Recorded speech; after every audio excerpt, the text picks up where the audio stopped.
And here we go. Sports! I listen to you guys all the time. It's awesome. I'm in the mood for one of your classic anecdotes. Give yourselves a round of applause. All right, that's enough. Hey guys, there is someone I want you to meet. Dave Hooker Show with Caleb Calhoun on Off the Hook Sports.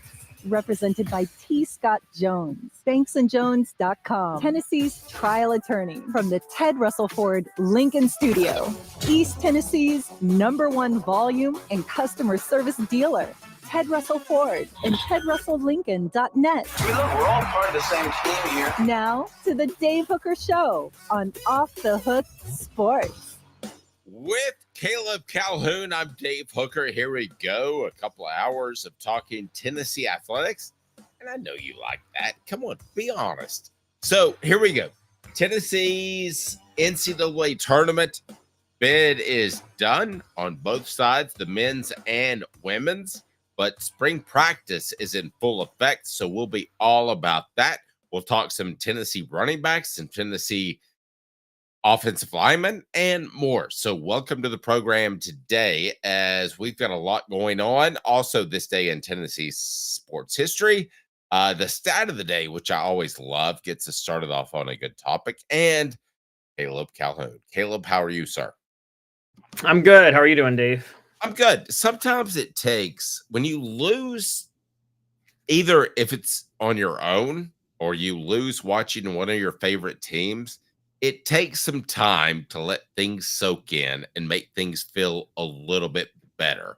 So how do you feel after another day of Tennessee losing the Sweet 16 in both the men's the Final Four, or men's and the final tournament?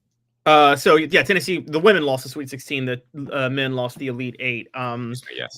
Yes. I think that it's a lot easier to have the perspective when you cover the team from straight up. So I have the same perspective I had yesterday. I have the same perspective I had on Sunday, which was that I think that getting to this Elite Eight was more impressive than a lot of people think because of the injuries and the way Tennessee had to adjust its style of play in the middle of the season.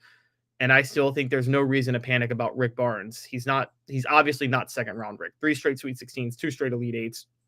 He's got Tennessee knocking on the door every year. And again, a couple of bad breaks 2 years in a row. I mean, just Jonas Aidoo taking himself out of the game against Zach Edey last year. And then this year, Tennessee loses JP Estrella and Cameron Carr midseason. I mean, it's not bound to keep happening. That's, eventually, if you keep knocking on the door, you're going to get in the Final Four. I agree. So are we going to get into that? I mean, the only difference is his age, right? He doesn't have 20 years left. He has maybe 5. I mean, I still say he's coaching. He's 71 going on 51, but you're probably right. I don't think he'll last longer than 5 years. Okay, so here we go. Today's tough question brought to you by Banks & Jones, Tennessee's trial attorney, banksandjones.com. Do you care if I switch things up a little bit? No, go ahead. Oh, and that means he doesn't like it. Today's tough question brought to you by Banks & Jones, Tennessee's trial attorney, banksandjones.com. Today's tough question. Boom. You heard that. Now, take it. The Dave Hooker Show. All right. So here's my take on this, Caleb. I want to discuss the question, and if you can put it up as a poll question, I'd appreciate it. Who do you feel more optimistic about in the next 5 years? Is it Rick Barnes and Tennessee's basketball program, or is it Kim Caldwell and the Lady Vols? Now, obviously, you would feel more optimistic about the Lady Vols because Kim Caldwell's got 20 years in her. But you have to be realistic in that Rick Barnes has 5 years. So I'm going to truncate the question a little bit, and I'm going to say, who do you have the most faith in over the next 5 years? Caleb, I will begin with you. Today's tough question brought to you by Banks & Jones, Tennessee's trial attorney, banksandjones.com. All right. I am a believer in, and I am a full believer in Rick Barnes in the next 5 years. I don't think Rick Barnes is going anywhere. I've told you guys, I think this era of college basketball really suits Rick Barnes. So he's not going to lose a step. However, I think even the next 5 years, the future is brighter under Kim Caldwell and the Lady Vols. Kim Caldwell here is my hot take. And this is something I said yesterday, and I'm sticking with it. Kim Caldwell is going to be a national title contender every year for the rest of her career with the Lady Vols. And I mean, starting next year, she's going to have like every year, just like Pat Summitt was. At worst, Pat Summitt, made the Elite Eight? Yeah. Pat Summitt never only missed the Sweet 16 1 year, her entire career. And that was the year after Candace Parker left and she won back-to-back national titles. Kim Caldwell is going to have a national title contending team every single year. Let's think about what she did this past year. She had a team not suited for her style of play. And I told you guys this. At the beginning of last year, and that's why I was kind of wrong and not fully believing in Kim Caldwell. Kim Caldwell, when she was hired last year, we talked about how she runs a system where she runs tempo and she shoots a lot of threes. At the smaller level, though, she didn't have the size. So again, this is very pertinent to the question John Adams asked her that went so viral last year in the press conference. When John Adams asked her straight up, can this style translate to the SEC? And she said, I wouldn't be here if I didn't think it could. The real question is, can you get that athleticism and three-point shooting while also getting length? Because that's hard to do. She was playing with one hand behind her back on the recruiting trail and in the transfer portal route. She couldn't go for all three, so she just went for long athletic players who didn't shoot the three ball well last year. Okay, on the court or the recruiting trail? On the recruiting trail. Okay. And so she went for long athletic players who couldn't shoot the three ball. That's where she took that's the sacrifice she made. And the gamble she took was, they can't shoot, but in my system, if they get enough open looks, they'll shoot well enough at times to be able to win. But if they're off, they're off, and Tennessee's screwed if they're playing an elite team. That's how this whole year went. Now she's got her recruits coming in, and she's got an off season, and she's got more work she can do in the transfer portal. These recruits coming in are sharpshooters, and they're tall. She's got 6'2" wings. She's got the Paulden twins, who are both elite point guards. She's got players athletic who can run tempo. They can shoot, and she'll have the length to compete in the SEC. So she's going to have so many shooters, she's not really going to have an off shooting game in the SEC next year. That's how this is going to go. Or in just college basketball in general. She's just always, her teams are always going to be hitting.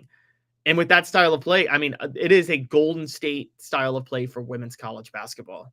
And it's not going Golden anywhere. State, meaning the Warriors, for some of us that are kind of, lodged into this local fandom. Go ahead. Yes, exactly. Golden State, the Warriors, the NBA team that during the height of the Steph Curry years, all they did was just run and shoot, and play press defense. It's 40 minutes of hell on defense, and it's constantly shooting threes with open looks on offense. Now she's actually going to have three-point shooters to do it next year.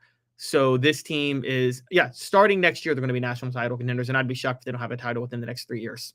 Okay, so here's the question that I'm putting on our poll page, and that is, let me pull it up. Who do you feel most comfortable about in the next 5 years? Yes, Kim Caldwell is hot. No, Rick Barnes has it going. I'm going to flip. I think Rick Barnes has it going. I think he's more likely to make the Final Four or an Elite Eight or another Sweet 16, whereas Kim Caldwell, at least next year, is going to have to be clawing for it a little bit. And I don't know that Kim Caldwell is a great coach in terms of managing egos. She's going to have a lot of egos on there. Is she John Calipari? If she is, then Tennessee is going to be in the Final Four a lot and probably win a championship. But I've just seen what Barnes has done, Caleb. And Barnes, to me, has put together a program in each and every offseason, which I think has been incredibly correct. So continue to vote on today's tough question. It's also our poll question. Why do you feel most comfortable? Who do you feel most comfortable in the next 5 years? That's yes, Kim Caldwell is hot. And I don't mean looking. I mean that she's hot in terms of the way she came out of the chute. And no, Barnes has it going. I'll ask you those two questions. The show represented by Banks & Jones, Tennessee's trial attorney. That is, of course, banksandjones.com. As we'll tell you about banksandjones.com in just a second as I'm having some trouble. Banksandjones.com. Why Banks & Jones? Well, it's because they're Tennessee's trial attorney. You can play to win with Banks & Jones because they'll go to trial. You've heard of other lawyers. They say they'll go to trial and fight for you. They won't. They just want to settle. That's the easiest way out. Well, that's not Banks and Jones, led by T. Scott Jones. They won't settle. They'll go to trial for you. Tennessee's trial attorney. They play to win. Truly, Tennessee's trial attorney when it comes to criminal defense or personal injury. Why settle? It's Banks and Jones. T. Scott Jones. Banks and Jones. Cooper Mays here. Hit like and subscribe. Okay, Caleb, here's the problem I have with your assertion. In basketball in particular, and with the connections that Rick Barnes has, if somebody shows up on campus and they're just not good, you get rid of that cat. I'm not sure that Kim Caldwell has that sort of panache where she can call somebody else and say, Southern Illinois, you should take this lady because she's good, but she's just not great. And then I have to go out and hit the transfer portal. I think that, you would have to agree. Rick Barnes has a huge leg up on that. Yeah, but Kim Caldwell's not as dependent on one or two players working out because she goes 12 deep with her roster. And so a lot of times she just needs bodies. Okay, but let me play devil's advocate. I think you're even more dependent on the transfer portal if you have 12 bodies because people are going to start to pluck your players. Maybe that's not the same in the women's game where there's not as much money. Well, she's going to have to go the transfer portal route this all season. She's got 5-6 recruits coming in, and she's got a lot of players coming back. Most notably, Shalasia Cooper, her best player. But she's going to have to go the transfer portal route. But I guess where I'm landing is that had 3 players in the transfer portal, she goes 12 deep. And when you look at this recruiting class that is so elite and the experience of the players coming back, I fail to see how they won't be a title contender next year. Look, this system that Kim Caldwell runs. Not SEC title. National title. Okay. Yeah, look, this system that Kim Caldwell runs isn't tough to figure out. Okay, there's not a lot of complex schemes they run. It is press 40 minutes, and then if you get the ball up the court faster than the other team gets their players up the court, shoot it from 3. Just let it fly, pretty much. And so she again, like I said, it's like Nolan Richardson's defense with Rick Pitino's offense, or Nate Oates' offense, I guess, is the best way to look at Kim Caldwell's system. And so she's going to go all out. She's going to get the transfer she needs. By the way, here's the other part. Given what she just did, she's not going to have trouble in the transfer portal this offseason getting players. She's going to be able to get who she wants, which she wasn't able to do last year. And she's earlier in the game, so she's probably. Why? Explain that to me. 2 things. One, she's proven that Talk to me like I'm a 4-year-old. One, there's a lot of excitement and hype behind her program now. So with that excitement and hype, it's naturally going to lead to more people interested in the program. And 2, it's the Lady Vols. And 3, and most importantly, Kim Caldwell wasn't hired until the middle of April last year. You don't think she's already been scouting transfers she wants before the NCAA tournament even began? She's been doing it since midseason, probably, as coaches do now. So she's got a head start on the players she wants and the players she knows she's going to need. Roster building is, it's not football level, but for basketball, it's become football-esque where you always have to think about roster building. You know this, Dave. Historically, wasn't basketball like you focus on roster building in the offseason and then the season starts and you just coach, right? That's how basketball typically is. Whereas football, you're always thinking about roster building, aren't you? Nonstop. Yes. Well, basketball, now you have to think about roster building throughout the season because you got to get in early on those players that you want to add. And I think Kim Caldwell has already been focused on roster building. I think she's been focused on it since January, February. So she knows who she wants, and she's probably already been tampering with the programs who has those players because that's what you might as well do this day and age. Okay, but my question for you is, how does she, if she's tampering, which I don't blame her to do, if she's paying players, which she is allowed to do, how do you win battles against Staley, Ariema, and the other great coaches in the sport? If you're a 3-point shooter, you're going to want to play for Kim Caldwell, not Dawn Staley. That's how. Because Kim Caldwell, you're going to get a lot more shots off, and you're going to score a lot more points under Kim Caldwell. Now, if you're a post player, she's not going to win battles with Staley for a post player. She's not. It's not going to happen. What she needs is to make sure she has competent. But there are post players who will be good that maybe won't make it at South Carolina, and they'll make it at Tennessee. And that's all she needs to run her system. What she can't have is because if those post players are competent against the bigs on South Carolina, think about it this way. We talk about Jonas Adu, Zach Edey all the time. Jonas Adu didn't have to beat Zach Edey. He just couldn't. They just couldn't afford him to lose as badly as he did against Zach Edey. Right. I mean, like a break even would have been great, but even I don't know, just losing 70% of the but the game probably would have resulted in a victory for Tennessee. Yeah, exactly, and that's where I met with Jonas Adu. I mean, and so the same thing happened with South Carolina played Iowa a couple years ago when Caitlin Clark got Iowa to the national title just with her red hot shooting. Great shooter. You run into South Carolina, Iowa literally they were basically air under the basket. There was nobody to contain South Carolina's interior presence. You can't have that. So Caldwell's got to get but Caldwell does have relatively solid size at this point to be able to hang with South Carolina under the basket. Again, they're not going to win those battles, but they could lose 70-30 rather than lose 95-5. If that makes sense. No, you talk about size. The thing that's different to me in the women's game, and you correct me if I'm wrong, it's lower body strength. I would rather have a Kara Lawson with good lower body strength than a Michelle Snow with height. I know I'm comparing the extremes. Than a Michelle Snow who got pushed off the block a lot. I don't want to get sidetracked, but does that make sense to you? Yeah, no, I get what you're saying. Ideally, you would have who is the big thick girl in the Knicks? Tell me. Who's the who? The big thick girl, Samika Randall.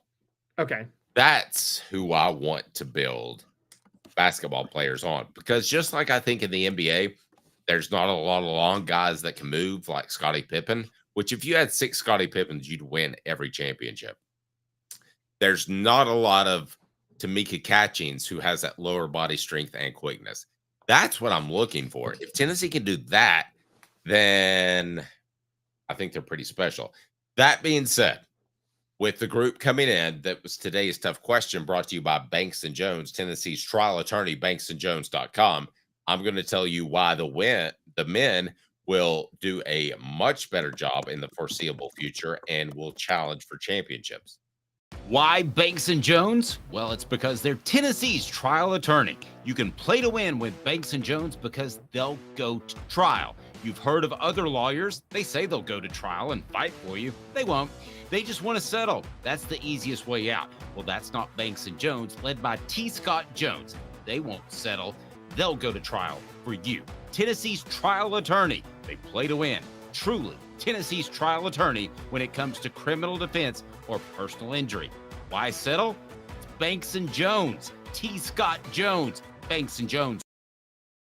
Here's the verdict. The bottom line is Rick Barnes has shown me that he can put together a team in the offseason, whether it's Dalton Connect, whether it's Chaz Lanier, whatever, and he can do that. I think that the ladies' game, again, you know the ladies' game better than me, Caleb, so jump in and rip my rear if you need to. Sounds weird. But I just don't believe I think you're still depending off high school recruiting, and I don't know that you can up and do that in the women's game because the administration's not going to say, oh, you need $100,000 for a special transfer player. I'll do that in the sport that makes no money. Okay, but even in high school recruiting, that's fine. Tennessee's got the number 1 recruiting class coming in. Right. And they got the 3 leading scorers. So I still say they're going to be contending for a title next year with that. Okay. Well, in my contention, they would be young, and Rick Barnes is going to fill the team somehow that will be older than we think. I think this recruiting class will be complementary of experienced players coming back for Tennessee. So I still think they're going to be elite. And also, again, Kim Caldwell's system is not that complex.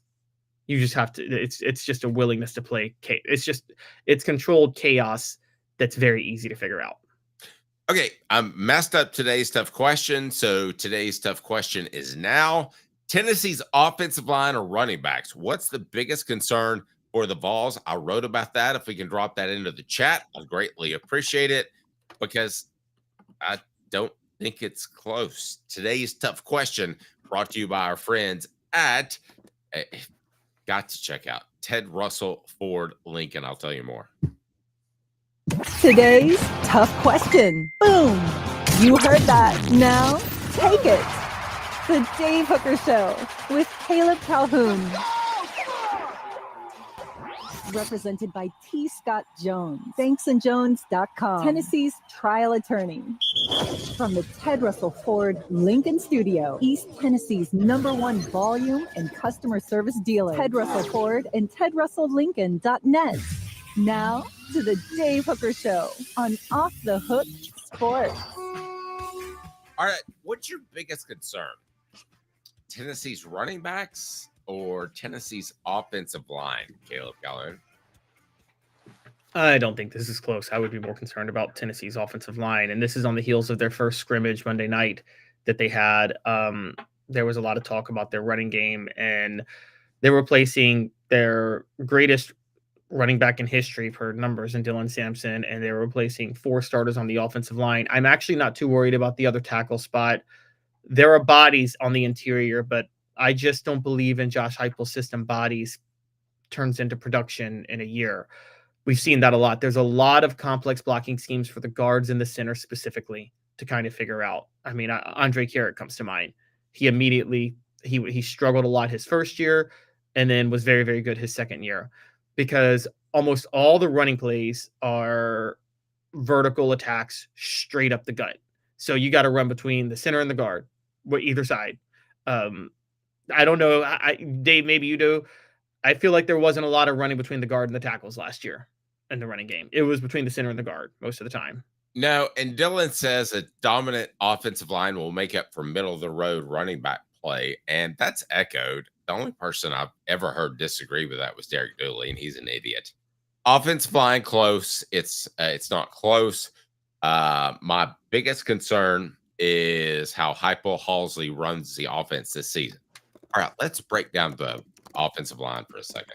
They have to replace 4 starters. Here's why, and Caleb, if we'd have had this discussion 2 days ago, I would have disagreed with you. I don't believe in Deshaun Bishop. I think that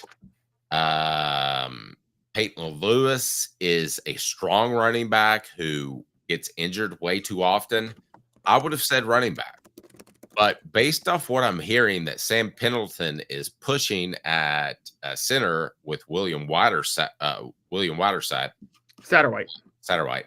I also have concerns about the fact that Larry Johnson didn't take a step. And you know me, I thought Larry Johnson would take a step last year, right? You did, yeah. In the offseason, I did. So I'm wrong on that. He evidently doesn't have his I's dotted and his T's crossed, whatever the case may be, but he has not accepted that role fully. Andre Carrick is of course gone. I thought he would be back. Let me take it a step further. You have Pendleton pushing Satterwhite at center. I thought Satterwhite would win that position easily.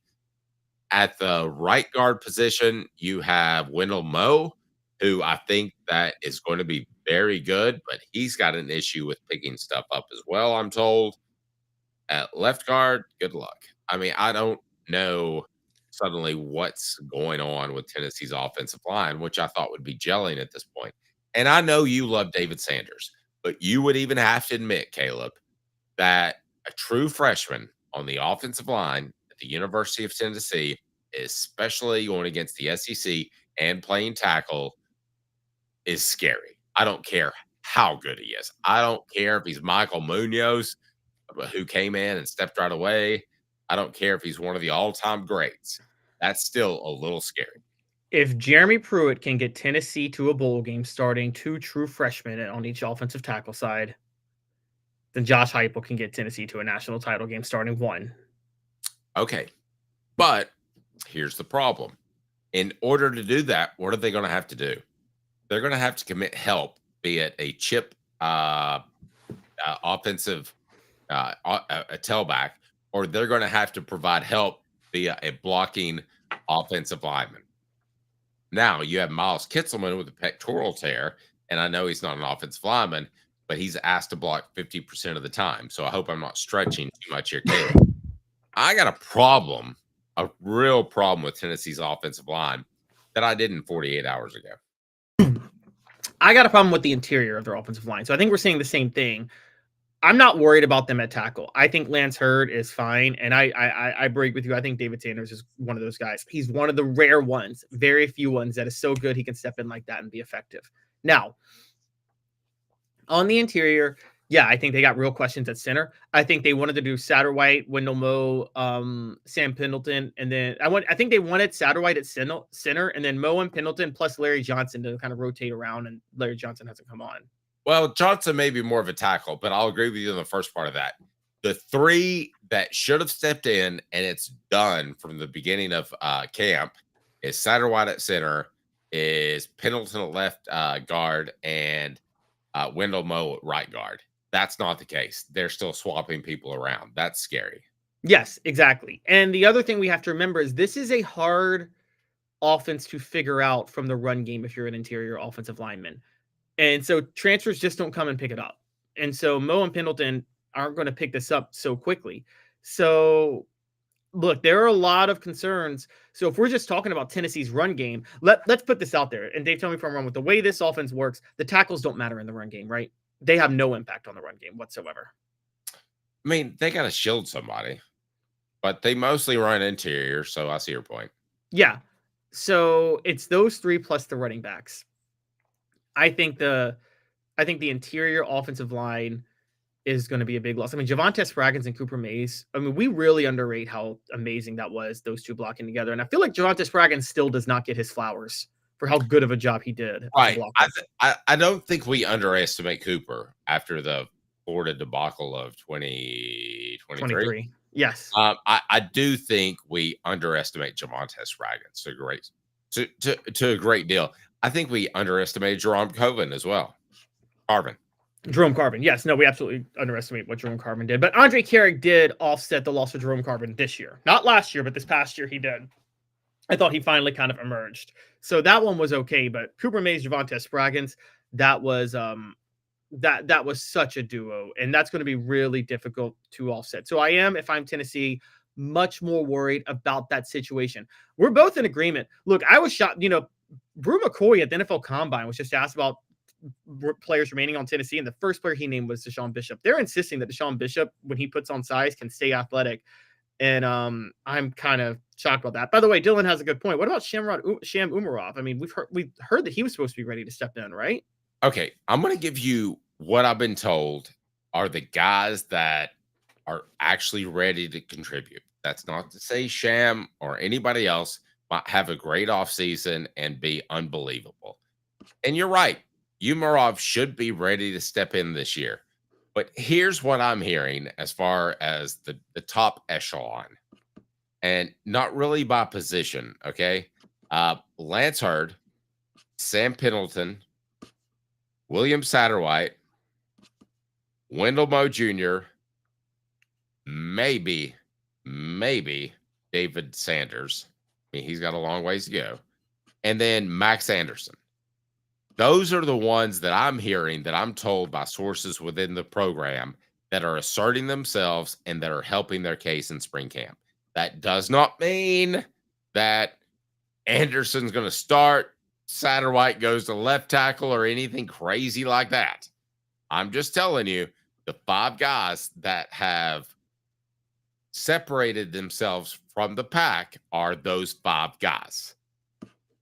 The fact that those are the five guys is troubling.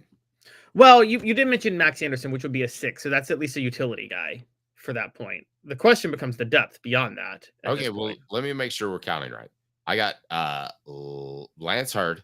I got Sam Pendleton. I got Max Anderson. I got William Satterwhite. And I got Wendell Moe. Those are my 5. Okay. So I thought you threw in David Sanders too. I'm not sold, but like I have the check ready. If you ever go on stocks, I mean, I've got everything filled out and I want to hit the green button to submit, but I'm not there yet. I might be there in a week. Okay. All right. This all makes sense. I get what you're saying now. In the long run, is the question is, what's in Tennessee's interior line going to look like? And we just don't know. There's just no way to know.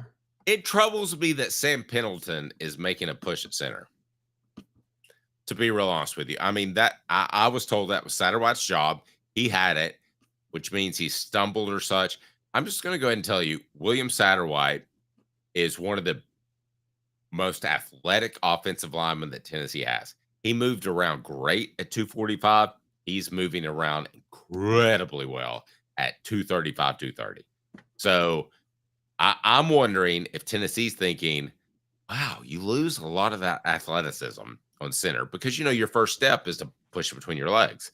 So I'm wondering if they're thinking maybe Pendleton's the center and you move William Satterwhite out to guard. But to me, those are answers to questions you should have had 6 months ago. Well, this is where the question about Glenn Eller, the pressure on Glenn Ellerby's ability to develop is going to come into play, and we're going to have to see that. So I agree. Don't know yet. And Josh Heupel for tabbing people to be the next guy. Yeah, no, that's true. Like, I'll give you a great example. Who is the big, thick? I think you meant 330 pounds, not 230 pounds, by the way. Yeah, 300. The 230-pound center's a problem. Who is the big, thick guy that played for the Packers forever? They got out of the mid-state area. Scott Wells. Yeah, Scott Wells. Scott Wells was not given a scholarship offer by Tennessee to play guard. He was a guy who understood leverage, and you have to understand leverage when your first step is getting the ball between your legs. You have to understand leverage. He was a wrestler. He was slated to play center, end of discussion, right? Right, exactly. I thought Satterwhite was that guy, and if he's not, that's troubling. No, I totally agree. So yeah, and so we're basically not. I love how we're saying it straight up. We're not worried about the running back situation at all for the running game. We think Peyton Lewis. Yeah, that was supposed to be the discussion. I am a little bit worried about it, and I think Deshaun Bishop is undersized. I think that Peyton Lewis, it's one of those. I never thought that Jamal Lewis was going to be that special till I saw him running the game. I think Peyton Lewis is going to be that special, but I don't believe it until I see him running the game. So I think you should be equally concerned about both. The difference is it just takes one player to make you special at tailback. It takes at least 4 to make you good on the offensive line. Yes. So it's going to be a lot harder on the offensive line. Yes. No, totally agree. What do you feel better about? I feel better about the running backs from Tennessee than the offensive line. I do, but it's really, really close. It is time for what do we got coming up here, Caleb? You want the stat of the day or this day? Let's do the stat of the day. Caleb always brings heat on that. Stat of the day right now, and it's brought to you by our good friends at Rick Terry Jewelry Design. They want to be your jeweler looking for affordable game day jewelry, a Tennessee tradition. RickTerryJewelry.com, RickTerryJewelry.com. And I'll just go ahead and apologize for those. Caleb knows I'm slightly losing my voice. I don't know what that means, but we'll move forward and power through this show and see what happens tomorrow. Boom. This day in Tennessee sports history. It's cool, baby. It's cool. Now you know, and knowing is half the battle. The Dave Hooker Show with Caleb Calhoun. Off the Hook Sports. All right, this day in Tennessee sports history is also brought to you in part by Sports Treasures, carrying over 5 million sports treasures and so much more. North Knoxville on Broadway. Follow on Facebook for the best sports memorabilia daily updates. Facebook.com, Sports Treasures TN. Caleb, what do you got?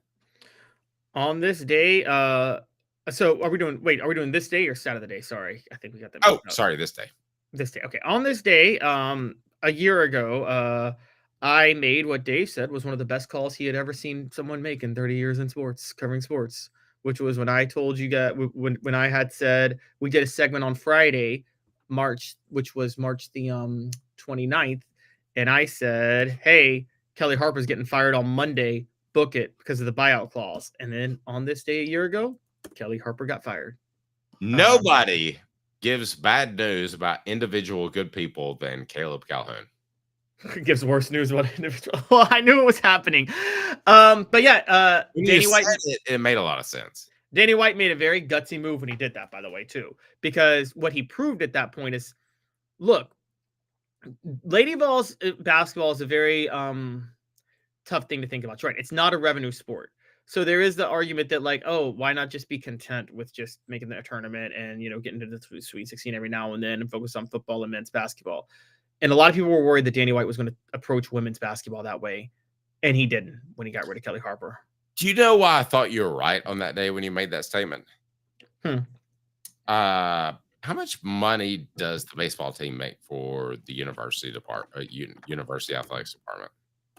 I have no idea. Answer 0. So okay. Tony Vitello, he recognized he had Tony Vitello, and he kept him in his place, which I think was huge.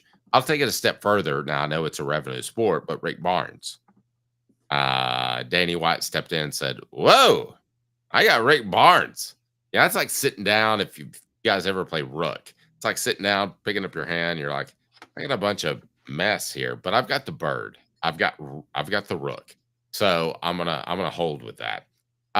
Double D fire piping.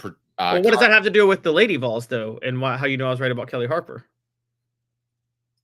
Well, I think okay, good question. I think he evaluates guys, ladies, and I think he determines whether or not you're good, despite the fact of what you might cost or help the university financially. So I think he looked at Kelly Harper and is like, this ain't helping. I got to make a change. He looked at Vitello and he said, this is perfect. I'm good. He looked at Barnes. He said, this is perfect. I'm good. It means that he's not the type of athletic director that comes in and just burns it to the ground and says, this is my deal. That makes sense? Right. Exactly. Yeah. And yeah, I think it showed that he actually wants the women's basketball program to reach a certain level, regardless of revenue, which I think made a lot of people happy. Not just once. Expect. Yes, exactly. Expects. And if he just expected it to be a decent, amount of cash on the budget, that's fine. But he didn't expect that. He expected them to be contenders. In just exactly 2 minutes, what we're going to dive into is something that you want to hear about, and that is Miles Kits have been banked up in spring practice. How big of a deal is this? Will Ethan Davis become a starter? That might be the case, and he's uber talented. Stay tuned with Caleb Calhoun. I'm Dave Hooker, the show represented by Banks & Jones, Tennessee's trial attorney, banksandjones.com. Also, we will have stat of the day. And are there any Tennessee football games? No, we'll dive into that. What do we got next coming up, Caleb? I'm all confused with my screen. We're going to talk about Tennessee's receivers and the potential with so many new faces, and we're going to talk about the Vols' bad endings and what that means for the programs in football and basketball. Sorry, as Caleb knows, I'm battling through a head cold, so pardon me for being a little spacey. With Caleb Calhoun, I'm Dave Hooker, the show represented by Banks & Jones, Tennessee's trial attorney, banksandjones.com. Tennessee's receivers will be the topic up next on Off the Hook Sports. It's a new year, a new day, and Ted Russell Lincoln has an exciting new offer to share. Right now, get a 2024 Lincoln Navigator with 0% APR for 72 months and up to $4,000 in bonus cash. Or drive away in a new 2024 Lincoln Corsair Grand Touring with 0% APR for 60 months and up to $4,500 in bonus cash. It's time to get excited about the ride. Come and see what a luxury car experience truly is at Ted Russell Lincoln Knoxville.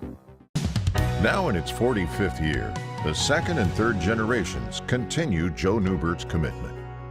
His vision of what this business needed to be, we still try to live up to that. Joe Newbert Collision Center.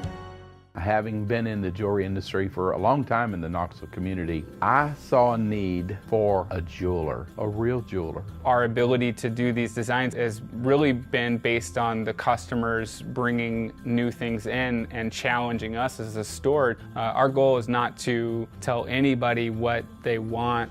Our goal is to listen to what they want and then help them get there. Schedule your consultation today to get your special someone the perfect custom gift just in time for the holidays. Hi, Mike Davis here with City Heating and Air, reminding you to always dare to compare.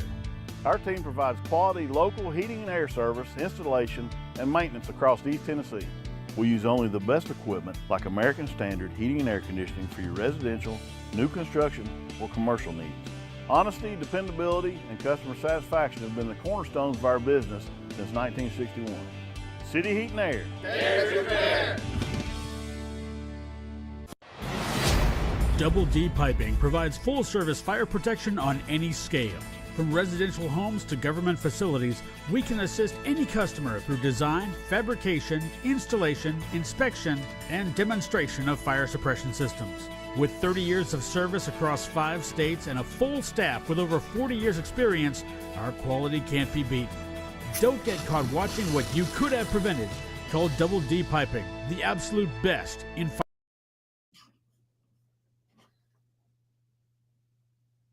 Frank, like the name, but serious or something. The Dave Hooker Show with Caleb Calhoun, represented by T. Scott Jones, banksandjones.com, Tennessee's trial attorney. From the Ted Russell Ford Lincoln Studio, East Tennessee's #1 volume and customer service dealer, Ted Russell Ford and TedRussellLincoln.net. Now to the Dave Hooker Show on Off the Hook Sports. Yo, Caleb. Tim has a super chat. Would you like to pull that up, please? Yeah, Tim, we weren't forgetting about it. We were going to address it coming back because we're still talking some spring ball. But he says, let's go to the pistol or back to a true pro-style offense and keep it simple, stupid. If Heupel's offensive scheme is hard, is it player football intelligence? If so, why pay them hundreds of thousands of dollars to millions?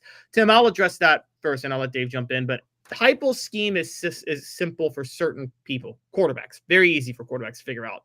Receivers and interior linemen, it's not that it's hard, but they usually need a year in the system to really get it right, because there's a lot of kind of anticipating what your teammate's going to do and and making your decision based on that. Like, receivers have to run certain routes based on where they anticipate the quarterback will want to throw it and where they anticipate the other receivers are going to go. And the interior offensive line have to do certain blocking schemes based on what they expect their other fellow linemen to do. And they all have to base it kind of off the way the defensive line lines up. So they usually just take a year to figure it out. Okay. May I argue with half of that? Sure. I don't think it's that difficult for Tennessee's receivers or quarterbacks to figure out this offense. I think that Josh Heupel is paranoid that they're going to make huge, monstrous mistakes that make him look stupid. Oh, so you think he's keeping first-year guys on the bench just for that reason? Yes. Interesting. Okay. I mean, I will go ahead and tell you, David Cutcliffe's offense was way more difficult to work in. So was Randy Sanders, because he was a disciple. I would say that Lane Kiffin's offense was more difficult. Now, I'll give you, if you want to go through those last 3 dodo birds, you can. But as far as real coaches, I think they were more complicated than this. I think this is almost like a triple option passing offense. I think you need to bank the read, and if you can't make the read, then you got a problem. That's true, but I feel like receivers have to make more reads than the quarterback, because the receiver has to guess where the quarterback's going to expect him to be. Okay. That's where it's working. All right. Tennessee's bad endings in football and basketball don't mean much. Bank on it. Brought to you by Commercial Bank, member FDIC, life made better. Caleb, it's one game. Caleb, it's a game in which Tennessee versus Ohio State in the college football playoff. They sent 30 million people up there. I think that Ohio State was not only motivated by the loss to Michigan, but they were motivated by the fact that Tennessee tried to show them up. Now, let's turn it to basketball. I just think Houston was a bad matchup. I said this, did I not, at the beginning of the tournament? You did. Okay. You did. I'm going to give you credit for that. I was wrong. You were right. Yeah, I just thought that I thought that they were very similar teams that played perimeter defense better. So I do not think that you should take any of these two teams, these games, and look back at the teams as failures or guys that just didn't live up to the hype. I feel like in both scenarios, the football team and the basketball team, they ran into, and let's not go off on Josiah Jordan James, please, but they ran into an indomitable force. And in the case of Houston in basketball, I thought it was their perimeter defense. I thought it was the fact that they knew how to shut Zakai down. He had a really bad matchup. That guy was about 6'5". That was not good for the Vols. I also believe that Tennessee did run into a Zach Edey, and offensively, I'm sorry, football-wise, I just believe that Ohio State was a significantly better team. I don't look back at the season and say, whoa, man, that's a terrible year because of the way it ended. I don't. We'll get to your message board comments. Yeah, so I'm with you on that. The Houston game, and it's not just the perimeter, it's the interior. And maybe I wanted to ask you this quick question. A lot of people think Tennessee shot poorly on Sunday, and they did. But don't you think Houston had a lot to do with that and why they shot poorly? Houston's defense had a lot to do with why they shot poorly. No, they were absolutely going to play perimeter defense. Yeah. And I'm sorry, the longer it goes on, I sound more like me, Morgan Freeman. I'm losing my voice. I do believe that they sold out to play perimeter defense, and they were good at that already, which I noticed before the tournament, but they just amped it up. And they were big enough down low where they could keep Zakai from driving to the basket to kick. And that was a huge thing because Tennessee. And when he did, what did they do? The post dropped down and blocked the shot. I mean, Zakai must have 5 blocks. Yeah, and this is where J.P. Estrella was missed because Tennessee had no true inside game. Now, you are right, and I'm with you. It was 2 bad matchups. Let's go back to the Ohio State game. Ohio State was on a mission. They blew out everybody. They won the national title, doing to everybody exactly what they did to Tennessee. Some of the other games were closer, but some of those other games weren't at Ohio State. So there's that. Also, Tennessee lost their best offensive player, Dylan Sampson, literally the first drive of the game. This Tennessee basketball team was dealing with the fact that they had to adjust mid-season because they had lost J.P. Estrella and Cameron Carr and didn't have the team Rick Barnes planned to put together. So with those in mind, I'm totally with you. I don't think you freak out because you had in both situations, it was a fun, memorable season for a lot of reasons. And then you go to the playoff and you have a really embarrassing bounce out. But let's not forget how things have gone in the past historically. Let's just go to football. Why not? Tennessee lost to Nebraska 42-17, Dave. The next year they went and won the national title. I mean, they lost to Nebraska 42-17. Peyton Manning was leaving. I'm guessing I was 9, so I wasn't like thinking about the mood, but I know you were following Tennessee at the time. Was it the mood after that Nebraska loss? Like, well, that's it. Our window's closed because everybody's leaving and we just got blown out and they're not going to win anything now. Maybe with some. It was funny when you did the returning guys, there were a lot of returning players, just not Peyton Manning, Leonard Little, and Marcus Nash. Well, Terry Fair. No, they were 4. They were years before. No. The same class, 97 class lost. Peyton Manning, Leonard Little, Marcus Nash, Terry Fair, Jonathan Brown, and Trey Teague were the 6 losses. But the 3 biggest losses were Terry Fair, Peyton Manning, and Leonard Little. No question. Right. Exactly. So other than those 3 guys, I felt like Tennessee had a good bit returning. Now, that's the difference between this basketball team. I don't feel like they have a good bit returning. Yeah, and that is that is the scary part with the football team. It's not like they have a good bit returning, but the football team lost a decent bit. They're not as bad as the basketball program. But I think what you need to do sometimes for perspective is celebrate just the fact that you're where you are as a program. And sometimes, okay, 1 year, the window's there for a title. You don't get it. That's not the only time the window is going to open, guys. And if you stay with the program, it's not like it's not going to be there. I mean, how many times did Jim Harbaugh, I'm just going to give a quick history lesson for everybody. And I know Connor Stallions, and that's what you guys want to say. But before we go there, I know Jim Harbaugh, won a national title. But before he won 3 straight Big Ten titles, guys, he was getting blown out by Ohio State every year. Not just losing. He was getting the brakes beat off him by Ohio State every year. And then he beat him 3 straight and won a national title. And Sharon Moore, cried, "This is for you, Jim Harbaugh," as if Jim Harbaugh had died. So I think Tennessee, I don't think you freak out because of the quick exit. It's just such for the basketball program was such a high of high and lows of lows. Because on Friday they got here's the crazy part, Dave. They got the biggest win in school history on Friday. Bar none, biggest win in school history when they beat Kentucky to reach the Elite Eight. There's not a close second. And then they go and drop it to Houston, 69-50. With the playoff, it was just exciting to be a part of it. There was all this hype. We're going to take over Columbia, as Vol fans were saying, and then you lose like that. And losing like that just made it hurt a heck of a lot worse. So I think it was the major drop off from the high of highs is what did it in both situations, but it can make you lose perspective on where the program is going long term. And I don't think you need to forget about that. You're muted, Dave. Dave, you're muted. Oh, sorry. Let me just ask you this. What loss was worse, Tennessee football or basketball? And we're taking out the fact that football just matters more, right? Yeah. Let's remove that. If you remove the fact that football matters more, I think basketball is a worse loss because I think it's hard to see.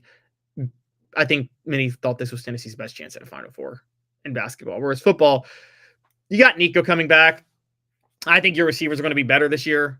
You're kind of at a place where you can reload. Whereas I think that basketball, I think basketball was it's Rick Barnes is 70 going on 71. I'm staying stick with him, but you have to replace so much production. I think there's a lot of nervous energy about the basketball program that, Rick Barnes is 71. If you really want to see him get a Final Four and Tennessee get a Final Four with them, well, you think, oh, it's probably not going to happen next year. They got to rebuild for a year after what they just lost.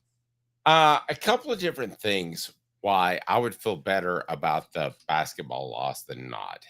With basketball, Tennessee lost with a coach that has proven he could master the transfer portal, right? So correct. I have very little question that he could put something together next year. The football loss just felt like Ohio State was significantly better.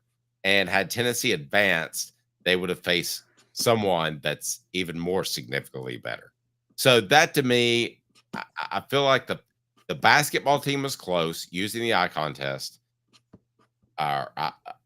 I check, I guess. Eye test. But looking at the football team, they just felt a little far off. Yeah, they felt a little bit far off, but the only thing that, Dave, didn't everybody feel a little bit far off from Ohio State? Who was on that level this year? I think that's what's so tricky about the football team is I don't think anybody was on Ohio State's level. And, I mean, as Dylan points out, Oregon was undefeated, had already beaten Ohio State, and they face them in the Rose Bowl, and they get the brakes beat off them. They just get hammered. Well, the other thing that you have to be excited about is that Tennessee was at least in a round of 12. I know that the basketball team was in a round of 8, but that's a big step for a football program. That's not as big of a step as a basketball program. You can hit a couple shots and make your way into the Elite Eight. That's not the way Tennessee did it, but you can.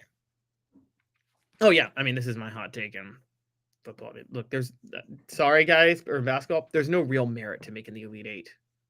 Okay, you just got hot at the right time. Those Cinderella stories. Oh, my God, look, they showed it. They proved their value when they got to the NCAA tournament. No, they just got red hot and lucky at the right time most of the time, okay?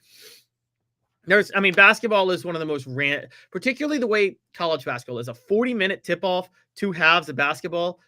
There's a level of randomness that can happen in a basketball game that just can't happen in a football game, guys. And so I think that, look, in a vacuum on that, the basketball loss is worse. Now, when you wait for value and things like that, the football loss is worse, like significantly so. But I think the thing that does hurt with this basketball loss the most is it was the end of an era because Zakai Ziegler is part of a beloved era of basketball. And do you remember Chris Lofton with the towel over his head, Dave, after Tennessee lost to Louisville, borderline crying in 2008? Yeah. And you just felt like that was the end of an era. And the Grant Williams, Admiral Schofield lost to Purdue in 2019. You hate it when an era comes to an end. The loss is much harder to swallow then. But it didn't feel that way in football. And that's why I brought up the Nebraska game. Because the 42-17 loss to Nebraska, with Peyton Manning leaving, it felt like the end of an era, didn't it? And it's like you didn't want to see the era go out like that. Yeah, it did. The show represented by the Banks & Jones, Tennessee's trial attorney, banksandjones.com, as we broadcast live from the Ted Russell Ford Lincoln Studios. Coming up on the program, do the men or women have a better immediate future in basketball? I lean towards women. Well, no, we already talked about that. We're talking about we got to talk about Tennessee football wide receivers. Okay. Tennessee football wide receivers. We'll dive into that next. Stay tuned with Caleb Calhoun. I'm Dave Hooker, the show represented by Banks & Jones, Tennessee's trial attorney, banksandjones.com. It's a new year, a new day, and Ted Russell Lincoln has an exciting new offer to share. Right now, get a 2024 Lincoln Navigator with 0% APR for 72 months and up to $4,000 in bonus cash. Or drive away in a new 2024 Lincoln Corsair Grand Touring with 0% APR for 60 months and up to $4,500 in bonus cash. It's time to get excited about the ride. Come and see what a luxury car experience truly is at Ted Russell Lincoln Knoxville. Now in its 45th year, the second and third generations continue Joe Newbert's commitment. His vision of what this business needed to be, we still try to live up to that. Joe Newbert Collision Center. Having been in the jewelry industry for a long time in the Knoxville community, I saw a need for a jeweler, a real jeweler. Our ability to do these designs has really been based on the customers bringing new things in and challenging us as a store. Our goal is not to tell anybody what they want. Our goal is to listen to what they want and then help them get there. Schedule your consultation today to get your special someone the perfect custom gift just in time for the holidays. Hi, Mike Davis here with City Heating and Air, reminding you to always dare to compare. Our team provides quality local heating and air service, installation, and maintenance across East Tennessee. We use only the best equipment like American Standard heating and air conditioning for your residential, new construction, or commercial needs. Honesty, dependability, and customer satisfaction have been the cornerstones of our business since 1961. City Heat and Air. Dare to compare.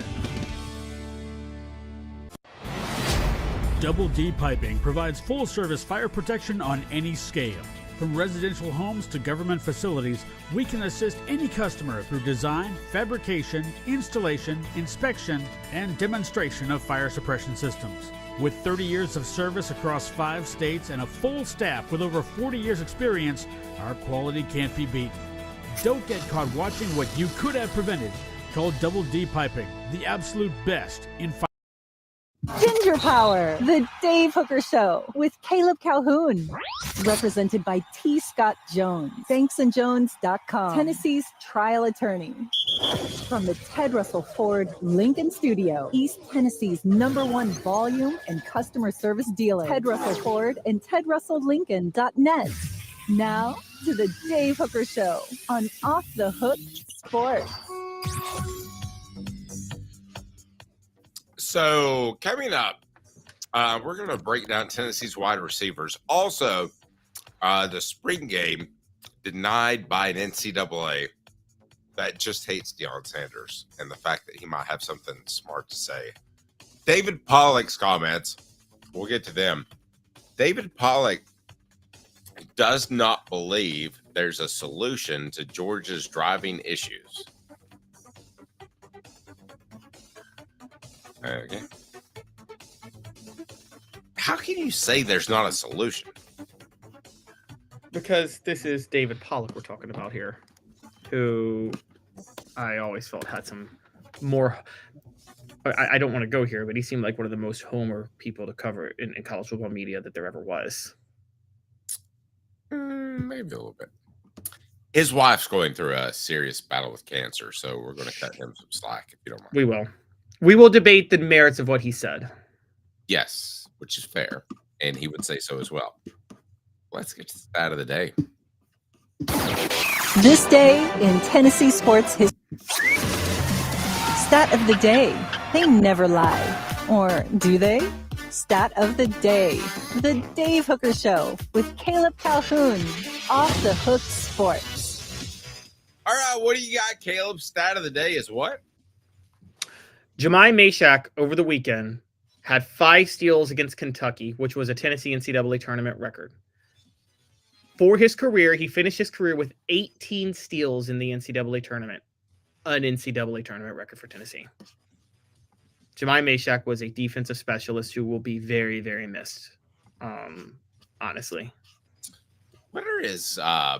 What's his future look like in the NBA, you think? I don't think he's got much of an NBA future. He's not enough of an offensive threat. And very, very few people who are complete liabilities on offense make it. I mean, you have to be among the Hall of Fame of defensive players. I mean, the only two people I know that like you could leave open, but their defense made up for it was Tony Allen, who shut down Kobe Bryant, and Dennis Rodman, who just shut down any post player that you faced. I would add, who's the guy? Dikembe Mutombo. Yeah. But he was so tall, he could get you 10 points. You know what I mean? Right, by default. But if he's 6'8", he's in the group you're talking about, right? Yes, that's very true. Matter of fact, it was the 1 year the Sixers made it to the finals with Allen Iverson. One of the reasons they could is because Allen Iverson talked about, he said, I could gamble on every steal because if I got beat, Dikembe Mutombo was going to be right there to clean up me getting beat. And so he just gambled every time on the steals, on the passing lanes. So are we doing wide receivers here, or do you want to do wide receiver? Okay, do that. It is Hot or Cold, brought to you by City Heating and Air Conditioning, cityheatandair.com. You got a bit of a music bed to talk through. Tennessee's receivers are obviously, if not for the offensive line, the number one point of concern. Caleb, wouldn't you agree on Tennessee's football team? They're the number one question. I don't believe they're the number one point of concern, and I'm going to get to that. But I think they're the number one question, if that makes sense. Okay, who's more disconcerting than the receivers right now? Offensive line, running backs, secondary without Jermon McCoy, interior defensive line. And here again, the receivers are the number one question because they lose all of their top contributors. But as one of the questions will be, there might be an improvement because of that. Okay, let's play 4 downs now. Hot or cold? Brought to you by City. Obviously, hot or cold. Integrity matters. 50 years in East Tennessee. Cityheatandair.com. On Off the Hook Sports. Okay, we have to start with this premises a little bit, and that is Tennessee's receivers and quarterbacks don't have a big impact in year number 1. When you move forward and who we're going to talk about, how do you assess that in the history of Josh Heupel? How do I assess that in the history of Josh Heupel? Tennessee's receivers and quarterbacks. I think that part of that is Josh Heupel playing seniority. And that's what he's been doing recently. But seniority now favors more talented, more ready receivers this year than they had last year. Okay, so Coop, what should we do for hot or cold? Brought to you by City Heating and Air Conditioning, cityheatandair.com. I don't know if I can make this play right. Let me see. I can do this. Cooper Mays here. Hit like and subscribe. Thank you, Coop. I love that. You should have that music playing in the background every time because it's like a build-up. Yeah, I was ready for the drop. I think I may start doing that. All right, Tennessee will play a freshman at wide receiver regularly. Hot or cold? Cold. I don't think they're going to play a freshman at wide receiver regularly. I think one might see the field, but they're not going to play one regularly. Okay, actually cold as well. I just don't see that that's happening. All right, Coop. Well, we don't need Coop, right? First down. Wait, are we playing 4 downs or hot or cold? 4 downs. Hot or cold, Travis Smith will see the field. I'm hot on that. I know he's a freshman. He won't play regularly, but he will see the field. I think he will have an impact. I'm cold. I'll believe it when I see it. Tennessee's rotation will be deeper than 4 players. Hot or cold? I'm cold on this. I think they're going to go. I need you to help me.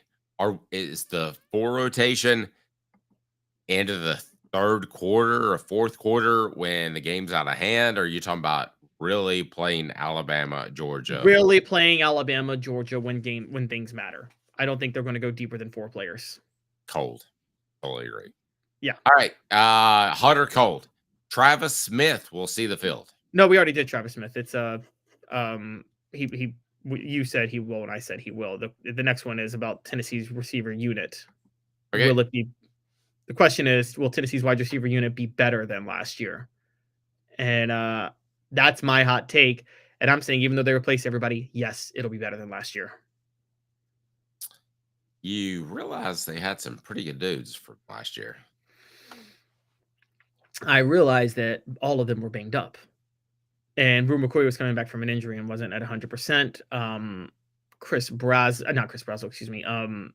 Dante Thornton played banged up and was not able to be the impact player he needed to be because Brew McCoy couldn't dictate coverage, and Squirrel White played with a separated shoulder.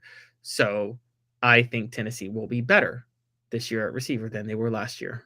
Okay, Mike Matthews, Chris Brazel, and Braylon Staley will be the three main starters. Hot or cold? Hot. Mike Matthews at wideout. Chris Brazel is the other wideout. And Braylon. All about Boo just days ago. Oh, I still am, but this is why I said they're going to play 4 guys in the rotation. I think they're going to alternate Boo and Braylon Staley in the slot. Boo one drive, Braylon Staley the other. But as an official receiver starting, Braylon Staley would be the main guy among the slot guys.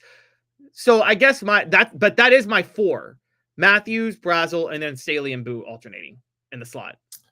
Okay, I'm hot. I think those are the 3 guys that will be Tennessee's 3 main receivers.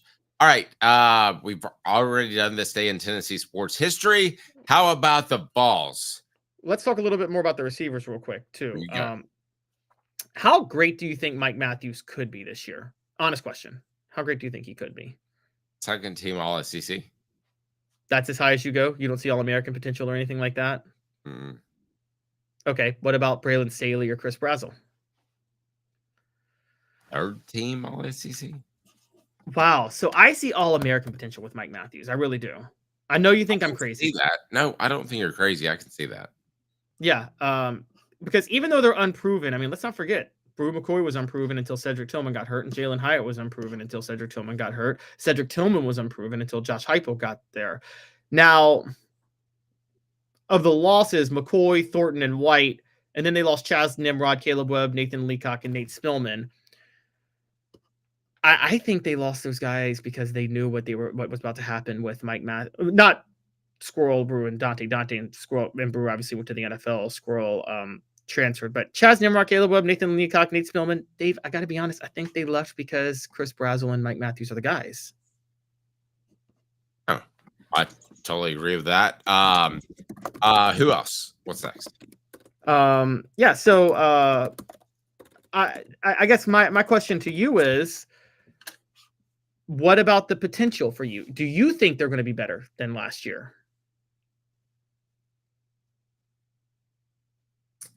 Yes, because Brew McCoy lacked explosiveness. Had he been the same player he was before the injury, I would have said no.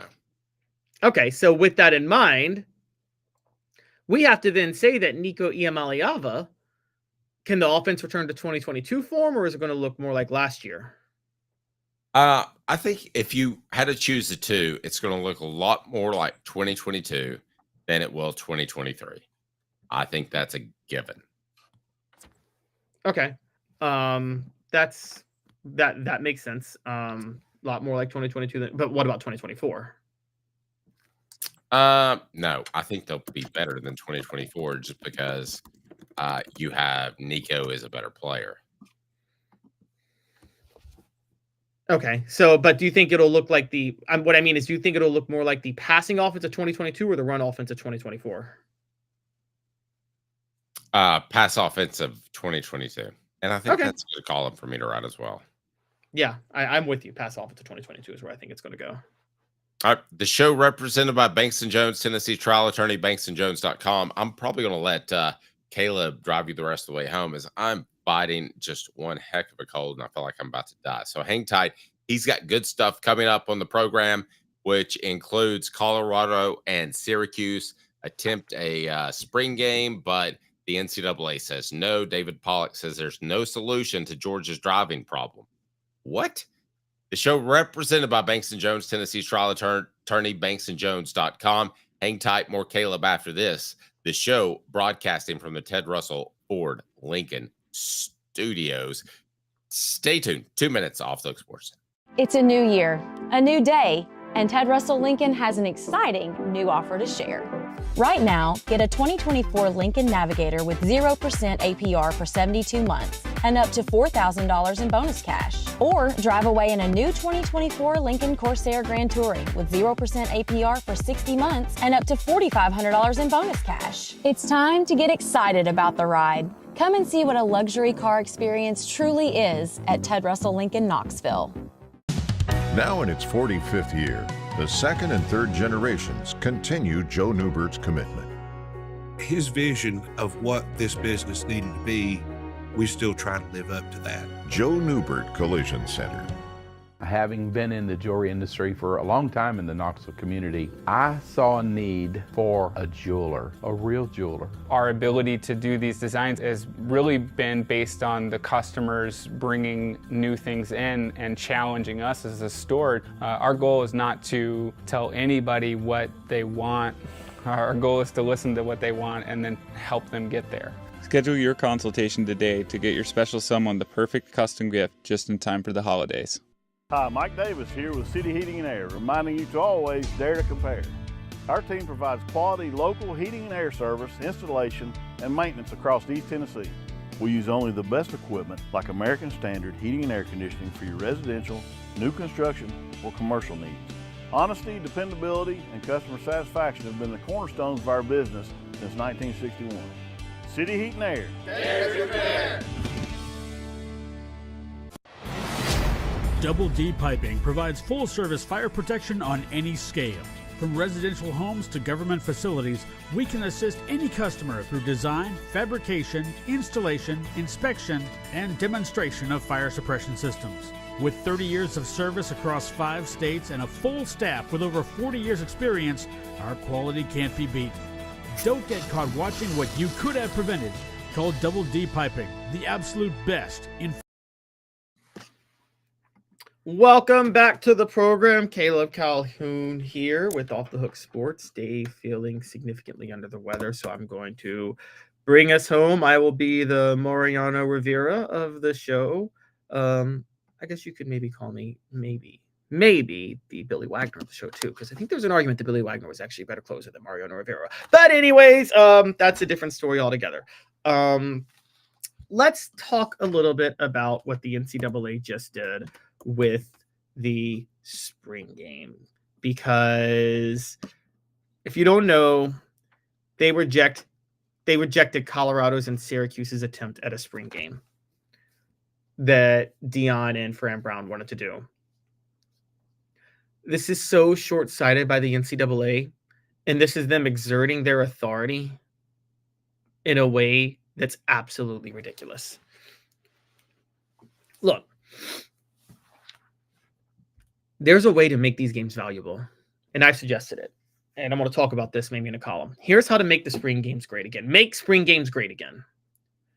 Don't factor them in to the season, but you should play a scrimmage. The winner of the spring game, and I'm dead serious about this, here's where it goes. The winner of the spring game gets a certain portion of NIL cash to distribute amongst his players. I think that's how you make the spring games awesome.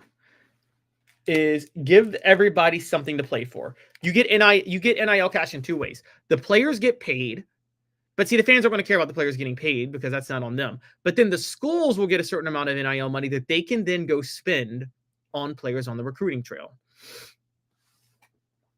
That's how you make the spring games exciting again. Okay, and do skills challenges with the NIL and stuff like that. Do all these different things. Not letting Colorado and Syracuse play in April is so short-sighted by the NCAA, it's insane. Okay, look, college baseball is rolling. March Madness is exciting. But there's a gap for the NCAA between the end of March Madness and the College World Series where nothing is going on. I'm sorry people aren't paying attention to the baseball regular season like that in college. The move to get excitement back within the program is to do something like have schools scrimmage each other in a spring game. Everybody would watch that. And it's around the perfect time. I don't understand why the NCAA wouldn't do this. One, and actually the time is really ripe to do something like this because, look, spring games happen around the time the NBA playoffs begin, but the NBA is really struggling right now, particularly in the first round. Okay.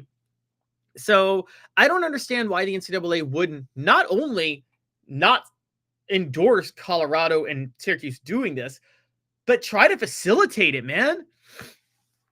I mean, there's so many ways that you could make this work that honestly, I don't understand why they wouldn't do it unless they're trying to, and this is the real philosophy I have, unless they're trying to exert their authority in a specific way, unless they're trying to make it known that this is that they still hold the cards, they still hold the power. And yeah, I think some people are right. There might be they don't like Deion. They may not like Deion Sanders. They don't want Deion Sanders to find creative things that break from NCAA tradition. But this is them flexing their muscles in the most insanely stupid way possible. I mean, does anybody not realize what this would have done? One, it's Coach Prime in a spring game. So that's already a lot of fun. But two, Syracuse is an exciting rising program, by the way, in the Northeast. They're doing very well right now. And I think a lot of people would love to see them emerge as a program and see what they can do. Fran Brown is a personality himself. Fran Brown versus Deion Sanders would be so much fun to see. So Fran Brown had a hilarious quote on this because he said, quote, "We should have just told Coach Belichick and Bill O'Brien to come up with it, and then they would have let them do it." He said, and then it would have all went right. And then he said, and then it would have all went right. "We shouldn't have been the first two dudes to say it. You know damn well they weren't about to let Coach Primetime and Fran Brown be the first to do it over their dead bodies. I'm just messing with you, NCAA. Don't get all mad and call up my ID and try to find me. I'm literally joking." He's right. If Bill Belichick and Bill O'Brien decided to do this, the NCAA might acquiesce. Imagine if Nick Saban was still coaching. If Bill Belichick and Nick Saban decided to do this. If Bill Belichick and Kirby Smart decided to do this. If 3 years ago Nick Saban and Kirby Smart decided to do it. Everybody would be involved. Just to the message board real quick, General Ursus brings up, I'm all for playing FCS teams for the spring game. Give them a nice paycheck. Start scheduling a worthy opponent in the regular season. So General Ursus, the thing is, I don't think there's enough stake in playing an FCS team in a spring game, though, because it's not a game that'll count. So you wouldn't be able to give them the check you need that comes from the regular season. I do think playing another opponent with NIL cash on the line would make it count. And it counts because it doesn't count against your season. So you don't freak out as much, but you have a stake and you're interested in winning that game because you want that NIL cash to be able to spend on players. Okay. Look at the way people follow recruiting on the recruiting trail. If you were told that you would have NIL cash to be able to buy recruits, and by the way, so the players still play for it, like I said, 50-50. Players themselves split some of the revenue, and then the rest of it goes to the team. And when I mean NIL cash, I mean like whatever money is made from the spring game being televised and being in a stadium, whatever stadium you put it in. So I totally loved what Deion Sanders and Fran Brown were doing. I thought it was very ahead of the curve. It was a very big recruiting advantage for them. And look, they weren't going to show much in those games. These coaches getting paranoid about people seeing stuff in the spring game is hilarious to me because it's getting more and more like the NFL anyway. I think it would be a very, very smart decision. I honestly, I don't understand why. I don't understand why the NCAA would shoot this down. This is why the NCAA is losing power left and right. They are fighting things that would allow it to become more powerful and allow it to become greater. This is one of the most obvious ways to do something that would work out so well. So I'm sorry. I think them not doing that is absolutely ridiculous. So, I mean, with the NCAA doing this, guys, I think the book is out. Spring games are dead. They're at least dying. Okay. So people aren't going to, even the Josh Heupels of the world are not going to have them in a couple of years. I know they're having them this year, but at some point they're just going to fall by the wayside. And that's kind of a shame because part of things like the SEC network's growth and popularity, that had a lot to do with televising spring games in April. It's a way for them to make money when there's nothing going on. I mean, now look, you could say maybe if we're going to fix the NCAA calendar, try to have all your spring games on April the 15th and that weekend. And the reason I would say try to have all your spring games that weekend or the weekend before, the week after, like have like a 3-week period. Here's how the NCAA calendar should be working. And they should collaborate with the NFL to do this. Have the March Madness National Championship in the first weekend in April. The second, third, and fourth weekends in April, you have spring games. Just nothing but spring games. Constant spring games. Everybody's watching. And do what I'm talking about. Have these scrimmages that everybody would watch. And then you have the NFL draft after the final week of spring games. And then the NFL draft gets all the coverage in. NCAA spring games are not going to compete with that. The NCAA could cash in on some NFL draft revenue and news. And then after the NFL draft, in the middle of May, the NCAA should sit up there and do its own schedule release. I don't think they do the schedule releases right. The middle of May is the perfect time to do a schedule release. Everybody gets time off in June. Everybody gets a month off in June. Everybody gets that break. Okay, it's College World Series. You need a break. You get the month off of June and the first 2 weeks of July, and then you're back at it with conference media days in the middle of July, and then preseason fall camp starts in August. Okay, but Josh Pate has suggested this calendar before, and I totally agree with them. There should be one transfer portal window, maybe two if you want to do a winter break and spring after spring. I'm fine with that, but you should separate the transfer portal windows, the schedule release, and all of those things. Make them at different times throughout the year, signing day, to where there's something every year, every month of the year, there is a break. And then there, with the exception of 1 month where everybody gets a break. I don't understand why the NCAA doesn't see what they could gain from this type of spring game. Again, they could put it on. They could host it. Matter of fact, the SEC and Big Ten should do their own type of spring games. How about this? Another proposal out there. SEC Big Ten challenge. That they collude with the college football playoff. We're talking about auto bids for the SEC and Big Ten. How about this? The SEC and Big Ten have a challenge. One conference wins. The conference that wins the most games gets this reward. Here's the reward.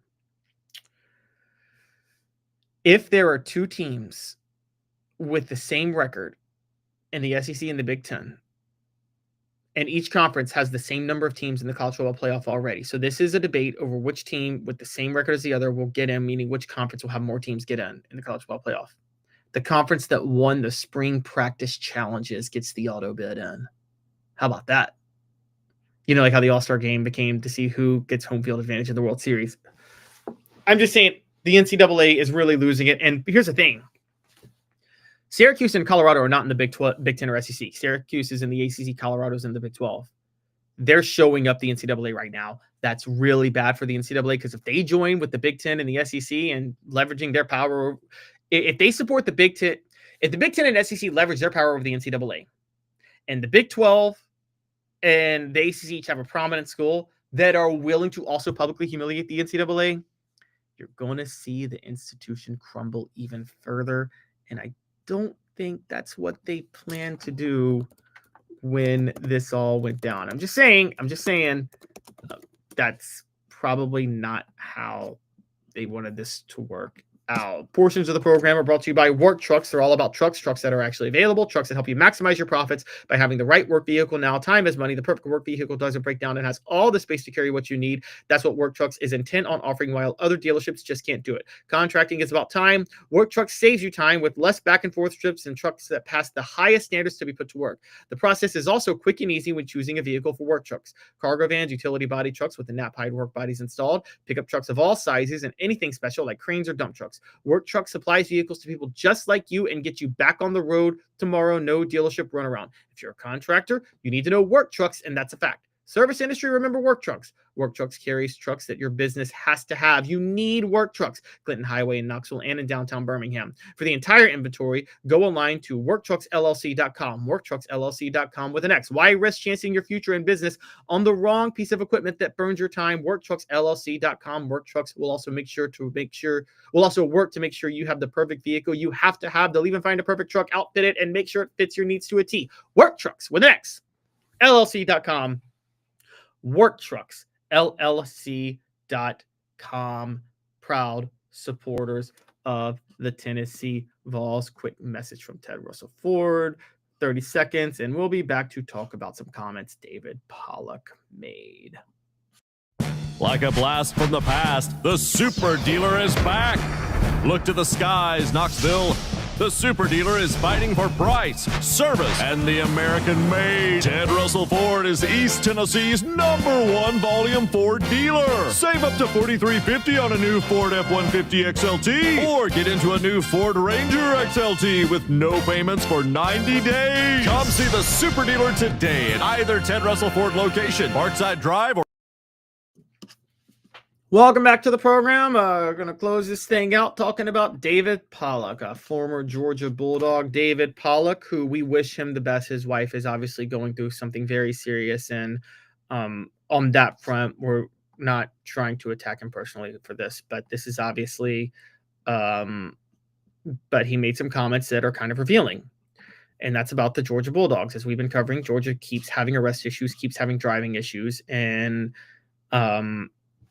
it just doesn't seem like they can put a lid on it. Well, David Pollack came out and said some interesting things. The college football analyst on his show CFB with DP, he said he doesn't see any easy solution for Kirby Smart and said NIL is the root cause of the issue. Quote, "There's no solution. Here's what's happening now." Just lost this 1 second. Sorry. "There's no solution. Here's what's happening now." Sorry, guys. I got to go back. "The kids are getting fined, which is good. If you don't know, we live really close to this, and there's this Athens loop, and it's Loop 10. It goes around the perimeter here of the Athens area. From what I understand, I've heard a bunch of good stories now about how they'll basically time themselves going around the loop, which is extremely dangerous. Not good, not smart. But, you know, back in the day, we didn't have these cars because we didn't have this money. So mo money, mo problems, right?" Then he says later, so I think you've seen, he talks a little bit about the string of driving related issues. Most recently, Nigel Togo was driving at 107 miles an hour. There was obviously the Jalen Carter incident. He said, quote, "They haven't had a lot of off-field stuff besides driving. And I can tell you this from talking to people at the school, plenty of speakers that have come in with lost loved ones, plenty of cops that have come in, plenty of people have told stories. It's not sinking in. I don't understand it, but I do understand it because I understand being young, dumb, and invincible. I remember that feeling untouchable. I was too scared to do this. I just wouldn't have done it because of that." And then he finishes with, "I just don't think there's anything you can do. Fine, kick them off the team, suspend them indefinitely. That's the kind of stuff you can do. Listen, that takes a paycheck away, probably takes some of the money away, and that's probably a start. But otherwise, I promise you, Kirby probably would have figured it out." Look, I want to be honest with you guys. There is some truth to that. When you are taught we were all, I assume, raised to learn that there are consequences to our actions, and that there can be severe consequences to our actions. And when we were 17, 18, and 19, that didn't stop us from being incredibly stupid and doing things not thinking about those consequences. Okay? So at Georgia, he's right about this. It's just traffic incidents. The I-10 loop is famous for this type of racing. People love to do it, okay? And now you're giving kids cars because they can get them with the NIL money. The combination makes it very hard to cut this out because even no matter where you set the level of consequences, literally part of the thrill seeking of 17 and 18 and 19-year-olds is doing stuff that have dire consequences to them and to see if you can get away with it. So I gotta be honest, I can't really say what David Pollack has said is wrong unless Kirby Smart makes a serious example out of somebody and kicks them off the team. But I'm going to back off Kirby Smart here for a minute, and I'm going to go to the legal system. I think we all do agree that if you do something that has serious consequences and someone gets harmed, you should face serious punishment, even if you were 17, 18, or 19. Jalen Carter should have spent time behind bars. Okay, I'm just sorry he should have. He should have spent more time behind bars. Or whoever was involved in that crash. Okay, they should have spent time behind bars. I know Jalen Carter was there, but there were others too. Henry Ruggs is doing 20 years in prison, guys, in Vegas. And he should. I'm not like, he should. He killed a woman and her dog. Okay? We got to start talking about, when it's reckless driving and endangering lives, we got to start talking about prison time. Even if you don't actually harm anybody, if you do something that severely puts someone else's life at risk, like going 107 miles an hour or crashing into a house. We got to start thinking about a way to really get this in people's heads. This is a problem. I got friends who had traffic incidents when they were young, 17, 18, and 19. The minute they did something stupid, some of them had severe consequences for it, and they straightened themselves out immediately on this. I'm not some disciplinarian who thinks you need to be perfect. Again, they're 17, 18, and 19. Kids make dumb decisions. David Pollack kind of has a point. But I think because of Georgia, I wouldn't have this rule everywhere, but clearly there is an issue of the culture of Georgia, the I-10 loop, and the giving players cars that leads to kids, and Georgia specifically, making dumb decisions related to traffic. There just is. Okay. The same way, if I was the head coach at UNLV, I'd probably have rules on my team about gambling that I wouldn't have if I was a coach at another school, because you're in Vegas. I don't need my players going and blowing all their NIL cash at casinos. Okay. I would have specific rules sometimes based on where I'm at. And honestly, I think that's how you have to handle it. David Pollack says the problem is the I-10 loop, and he says the problem is the cars with the I-10 loop. I'm like, okay, if something like the I-10 loop in Athens is inviting to reckless driving, then Athens and the University of Georgia has to be a place with a zero tolerance policy for reckless driving that you wouldn't have maybe elsewhere. And Kirby Smart needs to make that clear. I mean, that's just kind of the way you have to do it. Things that invite more illegal activity in a certain way require tougher punishments for said illegal activity. That's why we just brought up Henry Ruggs. Vegas has some of the toughest punishments for drinking and driving in the country. They have some of the harshest, okay? They have the harshest for drinking and driving. They have the harshest for traffic incidents in general. You do serious time in a lot of cases for things that would just be a slap on the wrist in other places for drinking-related crimes in Vegas. They do that because they know that their town is conducive to it. And so they have to address it that way. Georgia football program, you got to address it that way, man. I mean, maybe it's unfair.